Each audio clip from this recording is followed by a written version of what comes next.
Donald Trump and JD Vance don't line up perfectly with us because the GOP has relaxed their position on abortion, and so we in good conscience can't vote for anybody. We're going to sit this one out. What would you say to our fellow Catholics who would say something like that? All right. So no, they don't line up with what an Orthodox Catholic would say about everything. So does your surgeon?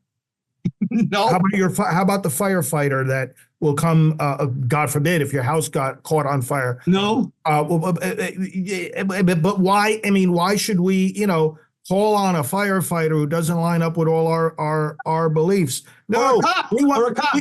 Or a cop. Or your dentist. Your dentist.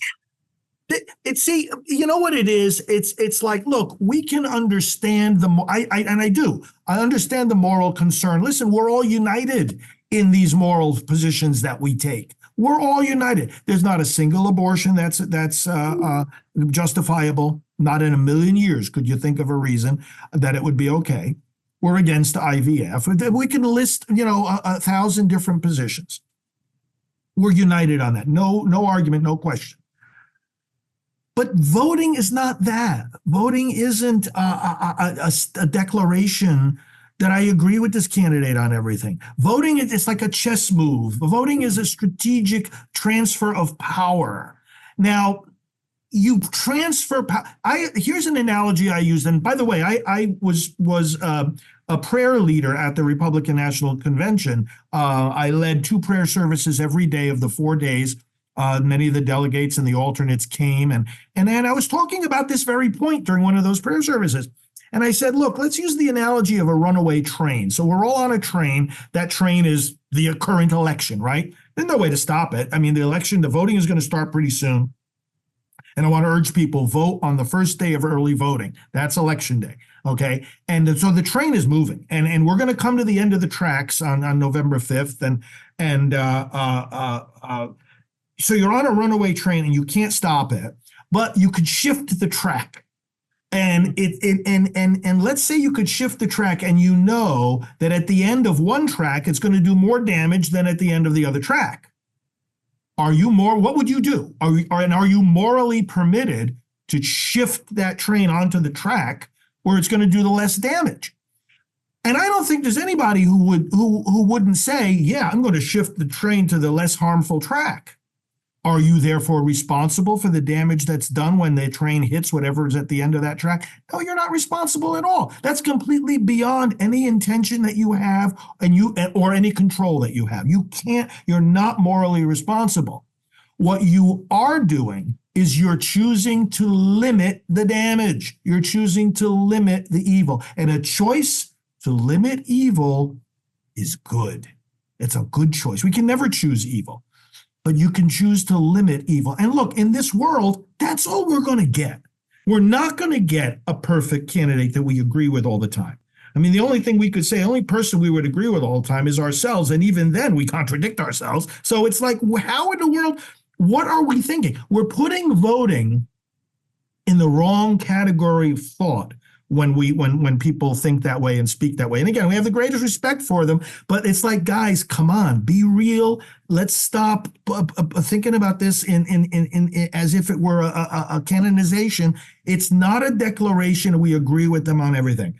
It is a declaration that we want to keep out of office people who are canonizing evil, who are going to destroy America, who are going to write abortion into stone, all across this nation, who are going to destroy the freedom of the church, destroy our freedom of speech, destroy, look at just on abortion, okay?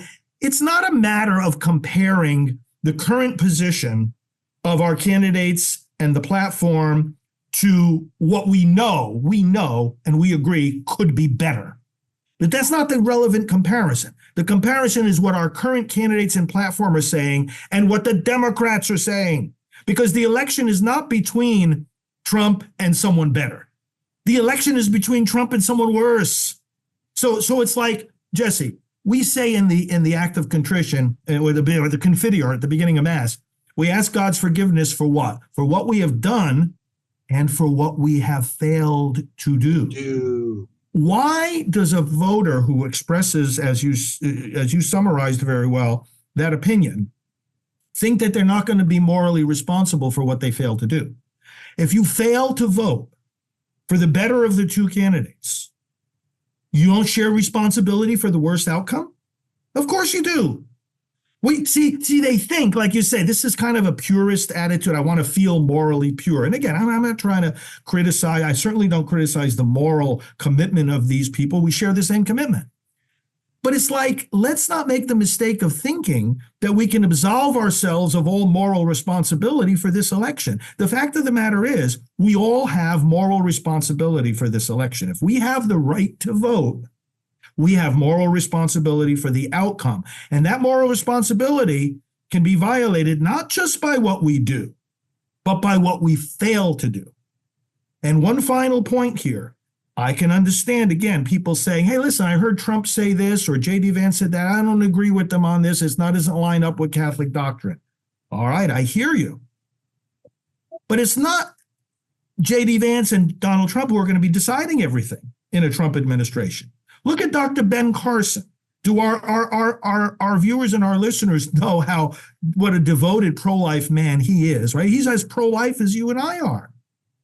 He was in the cabinet under President Trump's first term, and he's likely to be in it again.